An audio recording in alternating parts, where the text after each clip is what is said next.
So building a house in Enshrouded is of course one of the most fun aspects of the game. Seriously, I kind of forget that we are surviving the deadly fog and terrible creatures because, well, I get to building, and then there goes a few hours. One of the most important things with building in Enshrouded, is choosing the best place to start your build. We are not just looking for any location. We are looking for that specific spot that really makes a cool house. The environment flows with it. There's a certain aesthetic that you can't really match. Here are 7 great build spots, either where I've already built a house or I plan to do so in the future.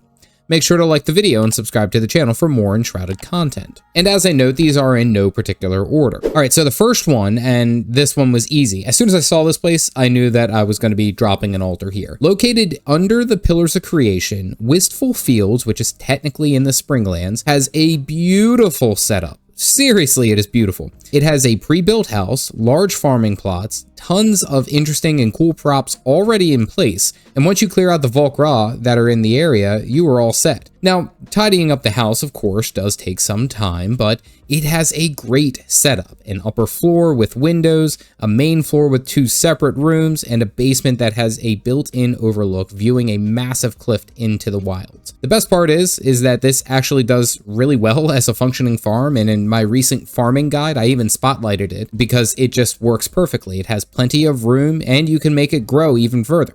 Overall, it's a great choice, and this is like the perfect place to build a functioning farm, or if you just really want to have that farmhouse aesthetic. Okay, so the next one is one that I've been planning on doing for a while, and I haven't done quite yet, but it also is not necessarily super new, and that is building a huge tree house here in one of these trees in the mire. Because of the use of grappling hooks, you can create a really interesting and unique house all the way up high, way up off of the ground, which is honestly one of my favorite features of this location. My plan is to eventually build a house that is not only access to the mire, but can also provide a cozy place for screenshots and other natural designs. This location here is where I think that I'm going to have a setup as a few grappling hooks get ready to go. The main focus here is to build a house that kind of feels like a childhood tree house that has all the different movement capabilities, has different floors that are not necessarily together, but they're built into the tree itself. Okay, so this is one that I've had an idea for, and it is almost complete. However, the inside needs a little touching, but that is a hunting lodge in the Albaneve summit. It's just near the ancient spire here and has a ton of potential once I actually get around to decorating. I have built it into the side of the mountain right off of this path, and it has a ton of room for a single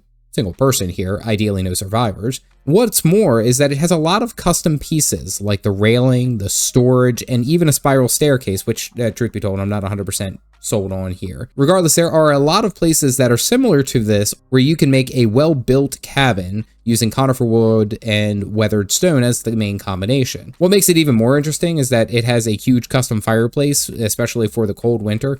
This one was a fun one for me, but it can be quite literally done anywhere that there is a trail and a relatively flat or relatively close to flat edge up against the mountain. All right, so this one I haven't gotten around to because I know that it's going to be quite a bit of a climb, but on top of the Pillars of Creation, there are 2 large flat areas where you can build a house. There's really nothing up here. It's just a flat ground. However, it has access to so much stuff all around here. You can really build a mountain castle here way up high overlooking everything, and you could be like the highest one in the map. I think Albaneve Summit's still a little bit higher, but still, it has a really good open and wide feel to it, as that it's like essentially the flattest piece of ground that you're going to find really anywhere in this game. There's a lot of There's some open areas, but this is just like perfect. There's no creatures, there's no mobs. You just set down your altar and just go to town.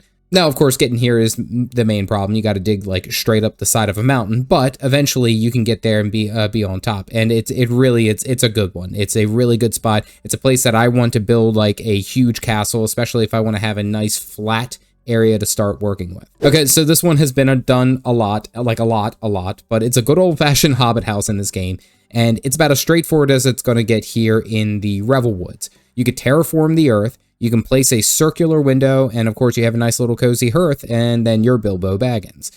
I like the Revelwood, of course, for its thicker forest and its rolling hills, especially in this particular location. This is one that I'm absolutely set upon building, as I think it'll be a great place to have it constructed, and, you know, you have a nice little quiet shack. And I'm really looking forward to doing some screenshots with that. That's one that I haven't gotten to quite yet, but I really do like the idea of it. Okay, so this is one of the first places that I actually built like a little settlement for me and my survivors. Now, it is a small town, to be sure, but it's simple and it currently serves as my main home base, which I love. This location right here on the edge of this cliff overlooking the Shroud next to a massive boulder. To be honest, I spent more time on my main house rather than the rest of the houses in this settlement. However, it is currently a great place and it has my highest comfort level. What makes this location great is that it is somewhat centered in the map and is near quite a few good material veins, and it really has a great view overlooking the Shroud. In hindsight, after building this house, after spending a few hours here, I built it, and the only thing that I would change is the positioning of the road that's nearby, because good gracious, that's close, and I don't like being close to roads. I like being away. That's just me.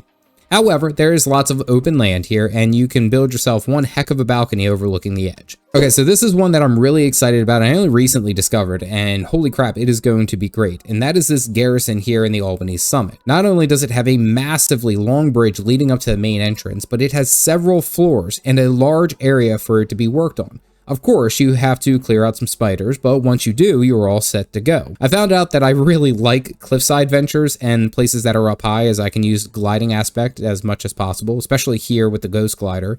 And this location is great given the locale of where it's at. This will be a later project for me. I'm certainly excited to get to this because it has a lot of potential. And again, you could just build into already pre-built houses, so why not? Yeah, so those are my 7 great spots that I really like to or have already built on. What about you? What builds in Enshrouded do you love? Tell me in the comment section down below. If you are still getting into the building aspect of Enshrouded, click this video here if you want to see some really unique tips on how to make your builds great. As always, stay caffeinated, folks.